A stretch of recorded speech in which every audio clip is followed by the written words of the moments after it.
अस्सलाम वालेकुम तमाम व्यूवर्स, तमाम दोस्तों को। मैं हूं अबूज़र ख़ान बुज़दार और जैसा कि आप देख रहे हैं कि मेरे साथ इस टाइम मौजूद हैं मैडम शैला। मैडम शैला का मैं तारुफ़ कराता चलूं। मेरे लिए बेसिकली ये एक बहुत बड़ा ऑनर है इनके साथ बैठना और आज इनको इंटरव्यू करना।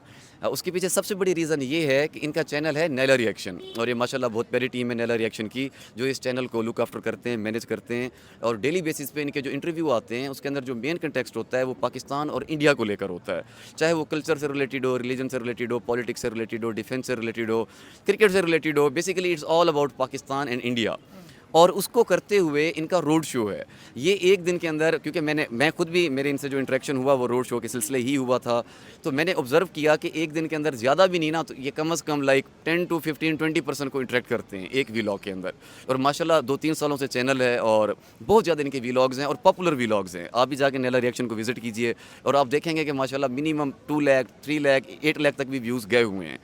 अच्छा, अब ऑनर की बात इसमें ये है कि जिन्होंने खुद पिछले 2-3 सालों में ना करते राउंड अबाउट 10,000 मेरा ख्याल है कम से कम, अगर मैं कहूँ तो, लोगों को इंटरव्यू किया हुआ है पाकिस्तानियों को, और उनके रिएक्शन मालूम किए हुए हैं towards India on different topic और डिफरेंट टाइम पीरियड के अंदर। तो मेरे नज़दीक ये ऑनरेबल इसलिए हैं क्योंकि मैं समझता हूँ कि सबसे ज़्यादा इस टाइम अगर पाकिस्तान की में किसी की रिसर्च है इस चीज़ को ले के दोनों तरफा इमोशंस किस तरह चल रहे हैं मुस्तकबिल में, दोनों के आपस में, मतलब पब्लिक के ओपिनियन क्या है, दोनों की गवर्नमेंट के ओपिनियन क्या है आपस में, चीज़ें अगर पास्ट में बुरी हुई हैं तो वो उसका तासुर क्या रखते हैं, पाकिस्तान की आवाम क्या रखती है, और मुल्क में दोनों मुल्क अपने जो मामलात हैं उसको बेहतर कैसे कर सकते हैं, वो ये सबसे बेहतरीन जानते हैं क्योंकि इन्होंने face to face 1-to-1 like 10,000 लोगों को इंटरव्यू किया हुआ है। और ये बात मैं ऑन रिकॉर्ड कह रहा हूँ जो आपको इनके चैनल पर भी नज़र आएगी। तो उन खतून को आज इंटरव्यू मैं कर रहा हूँ, जो कि एक तरह अच्छा होस्ट भी नहीं हूँ, तो मुझे ये मौका मिला है। अस्सलाम वालेकुम मैडम, वेलकम। वालेकुम सलाम। अब सर इतना लंबा इतना अच्छा इंट्रो, मुझे बड़ा अल्लाह अच्छा को फील हो रहा है कि वाकई सच में मैंने बार कुछ काम वाकई कर दिया है। नहीं, आपने लिटरली बहुत काम किया है और मैं तो खुद आपका, क्योंकि आपने जब इंटरव्यू किया था it was your road show, तो हाँ। उसके बाद फिर मैंने आपके चैनल को फॉलो भी किया और मैंने उसके बाद डेली आपकी हर जो वीडियोस आती हैं, 2 वीडियो लाजमी आती हैं, एक सुबह की शायद 6 बजे आती है, हाँ। एक शाम को आती है, तो हाँ। मैं वो दोनों वीडियोस आपकी देखता हूँ और एक थैंक यू। वीडियो के अंदर आप रैंडमली राह चलते पब्लिक ओपिनियन ले रही होती हैं। हाँ, वहाँ बिल्कुल। एक तो वो ट्रांसपेरेंट होता है क्योंकि वो हाँ। पब्लिक ओपिनियन है। हाँ। स्क्रिप्टेड इम्पॉसिबल बात है कि स्क्रिप्टेड हो, क्योंकि वो लोग जो ऑडियंस है वो स्क्रिप्टेड है ही नहीं। वो कैसे स्क्रिप्टेड हो सकती है, वो कौन सा कोई आपने पब्लिक फिगर बुलाए हुए हैं, वो एक बेचारी इनोसेंट पब्लिक ऑडियंस है, वो अपने दिल के, अगर स्क्रिप्टेड होता तो वो बातें ना बोलते जो वो बातें बोलते हैं, तो वो क्योंकि सही हो दिल के गया। हाल बोल देते हाँ। होते हैं, तो वो एक नेचुरल चीज़ है। ठीक तो है। हाँ। आपने वाकई इतने लोगों को इंटरव्यू किया हुआ है। अब मेरा आपसे सवाल ये है, हाँ। आप ये बताएं कि पाकिस्तान के अंदर जैसे इंडिया को लेके ये बहुत ज़्यादा एक जैसे सेंटीमेंट है, तो इंडिया के अंदर वैसा सेंटीमेंट मैं नहीं समझता कि होगा। आप डेफिनेटली मुझसे फार बेटर अंडरस्टैंड करते हैं, बहुत सीनियर हैं आप इस मामले में। आप ओवरऑल बता दीजिए कि पाकिस्तान और इंडिया इनके पास की चीज़ों को रखते हुए प्रेजेंट और मुस्तकबिल का आप सिनेरियो किस तरफ जाते हुए देख सकते हैं और क्या चीज़ें हैं जो हेल्प आउट कर सकती हैं चीज़ों को बेहतर करने में, क्योंकि इंडिया तो किसी मूड में हमें नहीं नज़र आता कि वो हाथ बढ़ाए। पाकिस्तान ऐसा क्या करे हाँ। कि इंडिया उसकी जानिब गामज़न हो के चलो ठीक है एक मौका और देते हैं। आपने बड़ा अच्छा सवाल उठाया और ये बड़ा ज़रूरी है कि पाकिस्तानी क्या कहते हैं ये तो सबको पता चल चुका है, अब इंडियन क्या कहते हैं ये जानना भी बड़ा ज़रूरी है। देखिए यहाँ पर मैं डॉक्टर एस जे शंकर को कोट करूँगी जो उनका वाजिया पैगाम है कि दिन में पाकिस्तान हमारा दोस्त और रात में पाकिस्तान दहशतगर्द बन जाता है, तो इनके साथ जो है काम नहीं चल सकता। ठीक है। और यही जो नैरेटिव है इंडिया ने हर फोरम पे हमारे लिए यूज़ किया है। और इसके साथ साथ जो स्टेट टेररिज्म है, जब बार बार FATF में हमारा जाना और उसके बाद मुंबई अटैक्स, हम ऑफ कैमरा भी बात कर रहे थे, वो जो बहुत बड़ी गलतियां हमसे हुई। फिर कारगिल हमने कहा कि पीछे हट जाओ, सर्दी का मौसम है, वो हट गए हमारे कहने पे। फिर हमने ऊंची चोटियों पे जाके जो है अपने जो है कैंप लगा लिए। सो अब दोनों कंट्रीज़ की आवाम हो या हुकूमत हो, ट्रस्ट नहीं है। ट्रस्ट नहीं है, ट्रस्ट इशू। आप बिज़नेस भी उनसे करते हैं जिनके साथ आपका ट्रस्ट हो। और ये जब इंडिया ने लास्ट टाइम हमें मेडिसिन भेजी थी तभी उनकी पेमेंट का ही ट्रस्ट रहा कि पाकिस्तान उनको पेमेंट नहीं कर रहा था। उनकी भी पेमेंट खाई हुई है। खैर वो बाद में उन्होंने निकलवा ली थी, उन्होंने बहुत शोर मचाया था कि हमारी पेमेंट ये कैसे रख सकते हैं, हमें पेमेंट चाहिए। तो अब ट्रस्ट, अब एग्रेशन की बात कर लेते हैं, ठीक है। हमारी आवाम को बड़ा एग्रेशन आता है वर्ल्ड इंडिया पे, और स्टार्टिंग में तो इतना डर लगता था कि हम ये सवाल आवाम से पूछ रहे हैं, अब आवाम या तो हमें निगल जाएगी या सब उगल देगी, ठीक है। तो निगली तो खैर हमें नहीं, लेकिन उगल जरूर दी है, ठीक है। आधे से ज़्यादा अब की जो यूथ है जो मैट्रिक पास कर चुकी है पाकिस्तान में, वो कहते हैं सबसे बड़ा जो डिफ़ॉल्ट है हमें गद्दार बनाने में, वो मुतालिया पाकिस्तान का, ठीक है। हमें पढ़ाया जाता है कि हिंदू बड़े बुरे हैं, हिंदू बड़े गद्दार है, हिंदू मुसलमानों को काट के गांधी ने हमारे साथ जो है 2 नंबरी की है हालांकि गांधी ने बहुत फेवर किया मुसलमानों को, ठीक है। उसके बाद जो है ना, अब ये हिंदू जो लफ्ज़ है पाकिस्तानी बच्चा इसको इतना बड़ा ख़तरा अपने लिए मानता है, और कहीं ना कहीं बॉलीवुड का भी हाथ रहा है। उन्होंने हर हिंदू पंडित को इतना बुरा इंसान बना के दिखाया, हम बच्चे जब देखते थे सबसे जो शैतानी करैक्टर होता था वो किसी पंडित का होता था बॉलीवुड में, और वो हिंदू से होता था। अब जो हमारा मुतालिया पाकिस्तान था, जो बॉलीवुड था, वो मिला जुला रिएक्शन आ गया। अब किसी से पूछो कि इंडिया कैसे हो, कहते हो ना भाई वो तो मुसलमानों का बहुत बड़ा दुश्मन है। अब इंडियन अवाम हमारी वीडियोस देखती है, वो कहती है हमने आपसे कब दुश्मनी की, उल्टा आपने हमारे मुल्क को तकसीम किया, आपने हमारे बाजू काट लिए, आपने कश्मीर पे इलीगल तरीके से आपने हमारा कब्जा कर दिया। फिर वो कहती है आपने कारगिल पे हमारे साथ धोखा किया। फिर कहती है कि अटल बिहारी वाजपेयी समझौता एक्सप्रेस लेके आए, वो अभी गए नहीं तो आपने फिर वॉर कर दी, ठीक है। तो वो उनके जो इशू है हमारे साथ ट्रस्ट वाले ही रहते हैं, तो उनका अच्छा। अब वहाँ पे एक चीज़ बड़ी इंपॉर्टेंट होती है जो यहाँ पर मिसिंग है।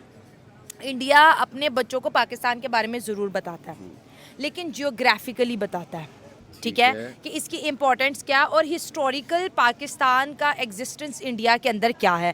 आपने देखा होगा कि उनके पार्लियामेंट के अंदर जो है अशोका सिविलाइजेशन का जो है सिंबल लगा हुआ है, जो इंडिया की ग्रेट हिस्ट्री को बताता है कि ये जो इंडोनेशिया है, ये जो अफ़गानिस्तान है, ये जो कांधार कहाँ से थी, वो अफ़गानिस्तान से थी। वो अपने बच्चों को जो है ना दुनिया के साथ अटैच करते हैं। डेट्स वे जब हम किसी इंडियन बच्चे का ऑनलाइन इंटरव्यू करते हैं, वो पाकिस्तान के बारे में वो बताएगा जो हमारे मुतालिया पाकिस्तान में लिखा नहीं है। बताया गया इस मुल्क के अंदर कितने मिनरल है, नेचुरल रिसोर्सेज कितने, इस मुल्क के कितने वज़ीर आज़म को फांसी लगाएगी, इस मुल्क के अंदर जमहूरियत का क्या, और वो बांग्लादेश की हिस्ट्री जो हमें नहीं बताई वो अपने बच्चों को पढ़ाते हैं।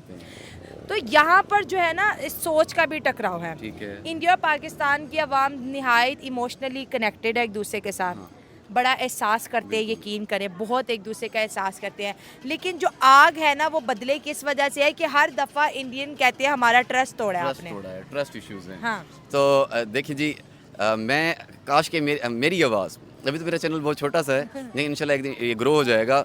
मेरी ख्वाहिश ये है कि अगर कभी पाकिस्तान और इंडिया के ऊपर बात हो और हमारे मुल्क के हाई कमांड या जो डिसीजन टेकर होते हैं, तो उनको ये चाहिए कि वो एक दफ़ा मैडम शैला को लाजमी कंसल्ट करें। उसकी रीज़न ये है कि देख लें इन्होंने अभी क्योंकि ये बहुत कम टाइम के अंदर हम इसको बना रहे हैं, उन्होंने बात को बहुत छोटी सी चीज़ में आके कंक्लूड कर दी है ओवरऑल बात को, कि एक ट्रस्ट इशू और दूसरा अवाम के आपस में जो है सेंटीमेंट्स कनेक्टेड हैं। तो गवर्नमेंट को सिर्फ इतना सा करना है कि ट्रस्ट उनका एक दफ़ा गेन करना है। आप ट्रस्ट गेन कर लें, क्योंकि अवाम चाहती है कि दोबारा से एक दफ़ा मतलब हमारे फ्रेंडली ताल्लुकात शुरू हो जाएं। तो इसमें सिर्फ गवर्नमेंट को का बनता है कि वो एक दफ़ा जाके समहाउ डिप्लोमेटिक, देखिए स्टेट का कोई पर्सनल मामले नहीं होते, इंटरेस्ट बेस्ड होता है। तो आपको चाहिए आप जाके इंडिया की गवर्नमेंट का ट्रस्ट विन करें। लोगों का सॉफ्ट कॉर्नर ऑलरेडी आपके साथ है। दिस इज़ हाउ दोबारा एक दफ़ा से दोनों मुल्कों के अंदर ट्रेड भी शुरू हो सकता है और एक नए रास्ते खुल सकते हैं, जिससे एक रेवोल्यूशनरी चेंजेस आ जाएगा पूरे के पूरे खित्ते के अंदर।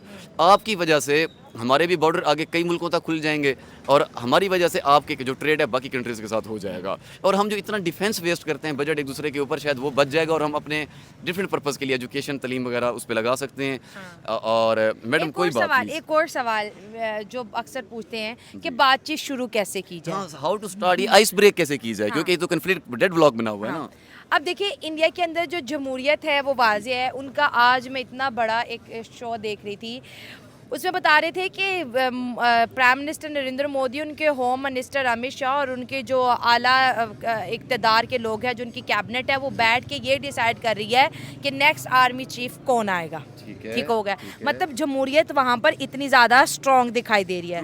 जमहूरियत बहुत अच्छी है वहाँ। वो बादशाह है, लेट्स सपोज मोदी साहब इंडिया के बादशाह हैं, तो वो हर चीज़ पे हुक्मरानी की ताकत भी रखते हैं। वो इस राइट को अच्छे से इस्तेमाल भी करते हैं कि मैं बादशाह हूँ तो मैं बादशाह बन के ही रहूँगा जब तक रहूँगा, ठीक है। अब बात आती है कि दोनों मुल्कों के बीच बातचीत कैसे हो। हमारे वज़ीर आज़म ने थर्ड वे यूज़ किया कि दुबई यानी कि यूएई हमारा अच्छा कंट्री है और इंडिया का फोर्थ लार्जेस्ट ट्रेडिंग पार्टनर भी है, चलो बीच का रास्ता है, ये दुबई चले जाते हैं और उन शहजादों से कहते हैं कि हमारी इंडिया से बात करा दो। ठीक है। वो हमें कहते हैं कि भाई हम क्यों बात करें, आप इंडिया से खुद बायलैटरल बात करें। इंडिया पाकिस्तान को बायलैटरल टॉक पे लेके आना चाहता ठीक है। है। पाकिस्तान चाहता है हमारी इंडिया से मल्टीलैटरल टॉक्स हों। ठीक है। इंडिया अब मल्टीलैटरल टॉक्स को कंसीडर नहीं करता। वो कहते हैं मैं अपने आप में नंबर 5 पे खड़ा हूँ, मैं 4 बंदों के बीच बैठ के बात क्यों, पाकिस्तान मेरी टेबल पे आए। बिल्कुल। अब बात कैसे करें। अब इंडिया के अंदर कन्फ्यूजन ये चल रही है कि पाकिस्तान में बात किससे करें। हाँ। एक्चुअली पावर ट्रांसफरिंग का इशू हमारी कंट्री में डे फर्स्ट से है। फर्स्ट से। बांग्लादेश भी यही था कि एक बंदे को पावर मिली, हम उसको ट्रांसफर नहीं कर रहे थे, नहीं कर रहे। वहाँ True. पे बगावत हुई। True. कश्मीर के वजीर आजम को तो हमने गद्दी दे दी है, बिल्कुल। लेकिन उसको पावर ट्रांसफर नहीं कर रहे। नहीं कर रहे। सेम लाइक अगर सीएम बलोचिस्तान का है, वो सीएम तो है, कुर्सी बिल्कुल। तो भरी नजर आ रही है, लेकिन सीएम बेचारा हेल्पलेस है। बिल्कुल। यही हाल अली अमीन वो जो गंडापुर हैं, वो बिल्कुल। तो खैबर पख्तूनख्वा के अंदर हाई मेजोरिटी से बैठे हैं। मसला ये है कि तार उसके हाथ में नहीं है, नहीं है। वो जब चाहे पीछे से करंट उनको मिलता रहता है। तो मतलब ये अब वो इंडिया वाले वाज़ा कहते हैं कि पाकिस्तान से हमने बात करनी किससे है। अब एक और चीज़ अब इसमें बताती है, अब बात करनी किससे है। अभी तक हम भी नहीं डिसाइड कर पाए कि आखिर हमारे मुल्क में मैनेज कौन करेगा, क्योंकि हमारे वजीर आज़म के साथ अक्सर जो है हमने वर्दी वाले जाते देखे। बिल्कुल। अब दुनिया कंफ्यूज है कि ये इस मुल्क में मार्शल लॉ है या इस मुल्क के अंदर जमहूरियत है। तो कहीं ना कहीं कंफ्यूजन जो है ना हमारी तरफ से है। हमें सबसे पहले दुनिया में ये वाज़िया पैगाम देना पड़ेगा कि हमारे मुल्क के अंदर आपने आके बात किससे करनी है। बहुत खूब। अच्छा, मेरी अपनी लर्निंग हुई है आज, मेरी अपनी बहुत ज़्यादा लर्निंग है और मेरी बहुत कम टाइम पे लर्निंग होती है। तो चूँकि इस चीज़ का सवाल का जवाब मैं ज़ाती तौर पे ढूंढ रहा था कि मामलात शुरू कैसे किए जाएं और अच्छे कैसे हो सकते हैं। देखिए, एक तो बड़ी क्लियर कट बात है कि बायलैटरल आपको करने पड़ेंगे। अब वो दौर नहीं रहा, आप क्यों इतना बाकी कंट्रीज़ के पास जा रहे हैं कि भाई हमारी बात कराओ। आप खुद इटसेल्फ एक कंट्री हो, आप जाके बात कर लें। स्टेट की ईगो नहीं होती, स्टेट के इंटरेस्ट होते हैं। आपके कोई पर्सनल मैटर थोड़ी है कि मैं पहले जाऊँगा, मैं छोटा हो जाऊँगा। पहल करने वाला छोटा नहीं होता, छोटा वो होता है जो फेक ईगो लेके बैठा हुआ हो। एक तो ये बात क्लियर हो गई। दूसरी ये है कि अगर इंडिया आपके साथ कभी किसी भी पॉइंट पे बात करे भी सही, तो वाकई ये एक बड़ी कंफ्यूजिंग चीज़ होती है। ये सिर्फ इंडिया की नहीं, बाहर के मुल्क से कोई बिजनेस या इन्वेस्टर भी आता है तो उसको ये नहीं पता कि आपके मुल्क में बात किससे करनी है, गवर्नमेंट से करनी है या आपके जो स्टेट रनिंग आपके कह लें इदारे हैं उनसे करनी है, क्योंकि ये किसी को भी क्लियर हिंट नहीं है कि आपकी स्टेट को गवर्न कौन कर रहा है, रूल कौन कर रहा है। तो काइंडली समहाउ कोई एक मैकेनिज्म ऐसा भी बना लीजिए जो ट्रांसफ़र ऑफ पावर है, अगर तो वो डेमोक्रेटिक लोगों के हाथों में है तो उनको फ्रंट मैन दिखा दें। अगर किसी और के पास है तो नो प्रॉब्लम, रखें, वहीं रखें, लेकिन दुनिया को तो तासुर दे दें, क्योंकि उससे कम से कम जिन्होंने आपको अप्रोच करना भी चाह रहे हैं उनको पता तो कि अप्रोच किसको करना है। तो इससे मामलात एटलीस्ट चलना शुरू हो जाएंगे, क्योंकि इसमें फिर बेहतरी मुल्क की है, बेहतरी दोनों मुल्कों की है। Madam, I am highly honoured और मुझे ये भी पता है कि मैं आपका तारुफ अभी बहुत अच्छे से नहीं करा सका हूँ, पर there is long way to go और इंशाल्लाह मैं उसमें लोगों को डिटेल में बताऊंगा और ख़ुद ही लोग इंशाल्लाह भी नैला रिएक्शन पे जाके विजिट करके देख लेंगे कि माशाल्लाह आपका क्या कंटेंट है सारा। Thank you so much, it was honour having you and team Naila reactions. Thank you so much Abuzar, मुझे इनवाइट करने के लिए। Thank you. अल्लाह हाफिज़। अल्लाह हाफ़िज़।